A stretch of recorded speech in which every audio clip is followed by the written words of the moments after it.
जो ये कार्यक्रम है लालू प्रसाद यादव जी, जिनको दुनिया का अधिकांश देशों में लोग जानते हैं, उनका 73वां जन्म दिवस है और आज सम्मान के साथ यह दिवस मनाया गया है।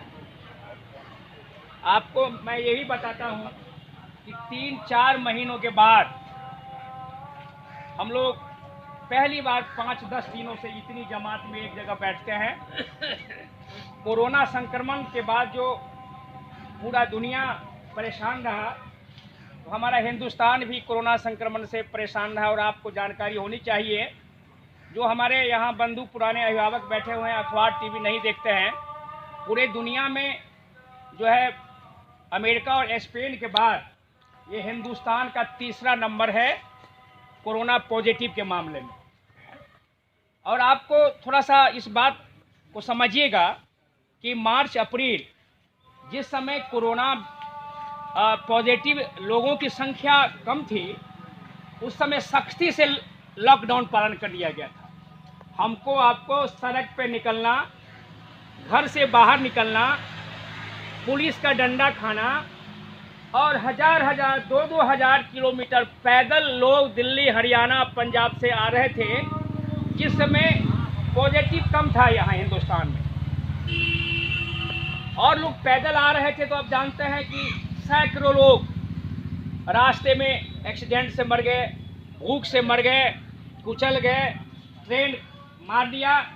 उस समय ये हादसा हुआ जब हिंदुस्तान में और बिहार में कोरोना पॉजिटिव की संख्या कम था। और आपको मैं बताना चाहता हूं, अभी फिलहाल हिंदुस्तान में 3.25 लाख कोरोना पॉजिटिव से लोग संक्रमित है। और बिहार में जो थोड़ी देर तक का रिपोर्ट है, 255 लोग बिहार में पॉजिटिव है।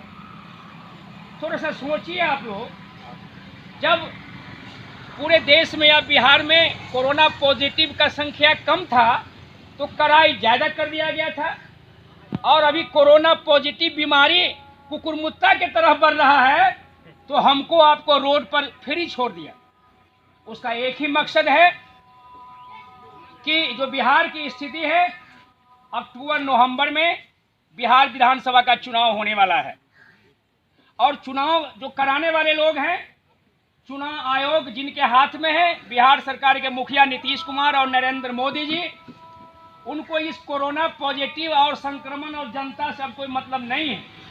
जनता से अगर उनको मतलब रहता तो जिस तरह अप्रैल और मार्च में सख्ती बरता गया था, उस तरह का सख्ती बरतना अभी ये काम था। लेकिन नीतीश कुमार जो पलटू राम जिसको कहते हैं, पुनः फिर उनको एन प्रकरण कुर्सी हथियाना है, इसलिए इस तरह की स्थिति चुनाव का माहौल में तो साथ ही पैदा कर दिया गया है। हम आपको बताना चाहते हैं, अधिकांश हमारे साथी या उनके बाल बच्चे लोग मोबाइल पर, सोशल साइट पर, टीवी पर और अखबार में पढ़ते होंगे कि बिहार के जो बाहर लोग थे, 29 लाख लोग बिहार के जो बाहर लोग थे बिहार में चले आए हैं। और आप सोचिए, 29 लाख लोग चले आए। जितना यहाँ अनाज उपजता था, जितना लोगों के पास अनाज था, जितना लोगों के पास साधन था, उतना ही साधन है। और 29 लाख लोग जो बिहार में आ गए हैं, वो उसी अनाज में भोजन करेंगे जितना अनाज हम लोग के पास है। मित्र साथियों, अब अखबार में नीतीश कुमार कहता है सभी को हम रोजगार देंगे। भाई हम बताएं, हम आप लोग थोड़ा सा सोचिए कि बिहार में 15 वर्षों में एक बात तय है कि लालू यादव के शासनकाल में जितना भी उद्योग था वो सारा उद्योग बंद हो गया। ये स्वीकार करने में कोई हर्ज नहीं है, लेकिन ये भी स्वीकार करने में कोई दिक्कत नहीं है कि लालू यादव के समय जो भी इंडस्ट्री, रेयाम चीनी मिल हो, या कहीं का सूता मिल हो, या लोहट मिल हो, या सकरी का मिल हो, जितना मिल बंद हो गया। नीतीश कुमार के शासनकाल में सारा मिल में जितना लोहा था, पीतल था, जितना कॉस्ट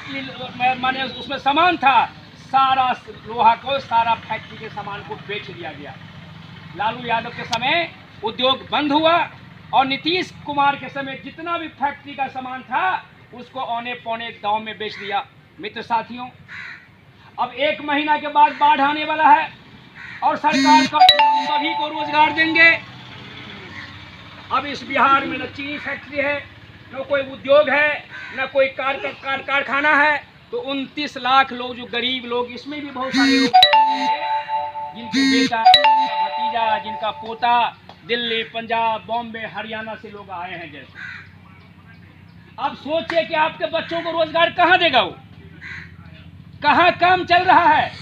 किसी ने तो कहा कि नीतीश कुमार का जो पार्टी का लोग है और जो नरेंद्र मोदी का पार्टी का लोग है, रोजगार तो नहीं दे सकता है, लेकिन उन नेताओं के पास जो हाथ में बाल है, उसको बाल को उखाड़ के उसको लहूलुहान कर देना है आने वाला विधानसभा चुनाव में। कि तुमने कहा था कि हम बाहर से आने वालों को रोजगार देंगे। मैं आपको बताना चाहता हूं मित्र साथियों, हमारे बहुत सारे यहाँ लोग नौजवान बैठे हुए हैं जो बाहर से आए हैं, जो बड़े बड़े घर के लोग, बड़े बड़े घर के जो बच्चे के लोग थे, कोटा में जो पढ़ते थे, दिल्ली में जो पढ़ते थे, जो कोचिंग करते थे, उनके बच्चों को स्पेशल ट्रेन का मतलब समझते हैं? बड़े बड़े लोग के लिए लोगों को बच्चों को ट्रेन से लाया गया। ट्रेन में उनको 1 नंबर का खाना दिया गया, बिस्लरी पानी दिया गया, उनको चाय दिया गया और उनको रेलवे स्टेशन से उनको घर में ला के रख दिया मित्र साथियों। लेकिन जो गरीब के जो लोग थे, जो मजदूर थे, मेहनत कश लोग थे, उनको हजारों लोगों को हरियाणा से पैदल आना पड़ा। हजारों लोगों को पंजाब से, बॉम्बे से, दिल्ली से। अरे भाई, हम लोग घर से चलते हैं, अगर दरभंगा अभी पैदल जाइएगा तो क्या हालत होगा, थोड़ा सीने पे हाथ रख के सोचिए। लेकिन जिसके घर की बहुएं, जिनके घर के बेटा, जो बूढ़े और ऐसे ऐसे लोग थे, हजारों लोग जो हरियाणा से पैदल आए होंगे, उनकी गति क्या देखिए। ये सरकार की दुरंगी नीति हुई नीतीश कुमार और नरेंद्र मोदी का। बड़े घर के जो बेटा थे उसको 1 नंबर राजधानी ट्रेन से आपने एसी ट्रेन में बैठा के लाया, और गरीब गुरबे के लोगों को जिस तरह आप भूसा कसते हैं, माने वो खोप में, उस तरह से कस के ट्रक पर, बस पर, ट्रेन पर यहाँ लाया गया मित्र साथियों। और यहाँ अखबार में भाषणबाजी देते हैं आप कि रोजगार हम देंगे। इसलिए आने वाला जो विधानसभा चुनाव है मित्र साथियों, मैं आपको बताना चाहता हूँ, हम अगर किसी गांव में रहते हैं तो हिंदू भी रहते हैं, मुसलमान भी रहते हैं, महादलित भी रहते हैं, ब्राह्मण भी रहते हैं। मैं आपको पूछना चाहता हूँ, आप 4 साल 11 महीना एक गांव में सभी जात के लोग रहते हैं, हिंदू मुसलमान भाई भाई रहते हैं, खतवे दुसाद मुसहर ब्राह्मण यादव भाई भाई रहते हैं, लेकिन 1 महीना हमारे आपके दिमाग को उन्माद पैदा कर देता है, ये मुसलमान है, ये हिंदू है।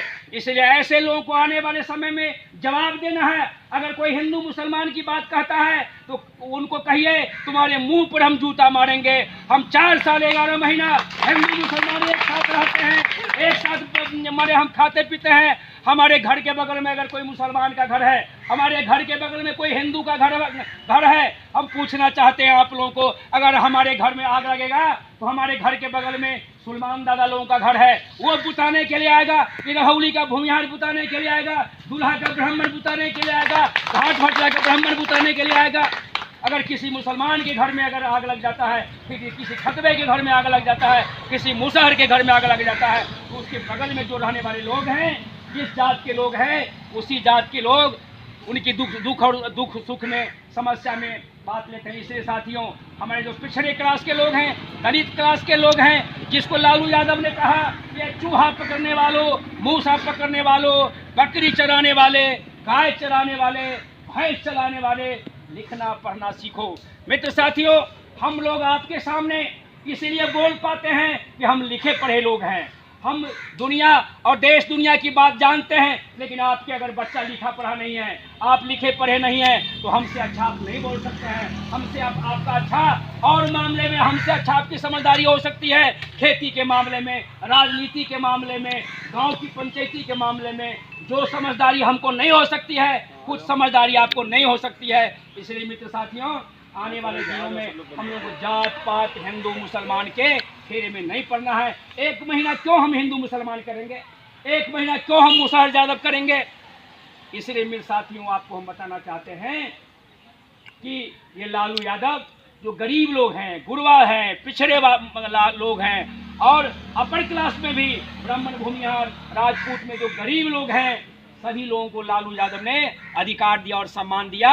और ये जो सरकार कहती है, जो बाहर के जो प्रवासी मजदूर हैं, मैं आपको बताना चाहता हूँ, बहुत जगह पूरे बिहार में क्वारंटाइन सेंटर था और ये एक पत्र आया था कि एक आदमी पर, जो क्वारंटाइन सेंटर में एक मजदूर है, 14 दिन में उसको 24,040 रुपया उस पर खर्च करना है। मैं कोई वैसी बात नहीं बोल रहा हूँ, सरकार की चिट्ठी के अनुसार बोल रहा हूँ। एक मजदूर, एक प्रवासी मजदूर जो क्वारंटाइन सेंटर में थे, उस पर 24,040 रुपया खर्च करना था। और आपको मैं बताना चाहता हूँ, पूरे बिहार में जो प्रखंड विकास पदाधिकारी है या जो अंचल अधिकारी है, सारा लोग नीतीश कुमार डीएम को टाइट किया, डीएम बीडीओ सीओ को टाइट किया। अब पूरा जो है लूट का एक अखाड़ा बन गया। इसलिए आपको मैं बताना चाहता हूँ, जिस तरह बिहार में चारा घोटाला का हंगामा हुआ, सृजन घोटाला का हंगामा हुआ, पैखाना घोटाला का हंगामा हुआ, आने वाले दिन में जो क्वारंटाइन घोटाला के नाम पर जो करोड़ों रुपया नीतीश कुमार और नरेंद्र मोदी का जो घोटाला हुआ है, वो भी आपके सामने आएगा। इसलिए मेरे साथियों, हम तो आपसे यही प्रार्थना करेंगे, कभी भी जिस समाज में हम लोग रहते हैं, हमारे दुख और सुख में अगर जो जात रहता है वही हमारा जात है, वही हमारा आदमी है, चाहे वो हिंदू हो, मुसलमान हो, खतवे हो, जिसाद हो, पिछड़ा हो।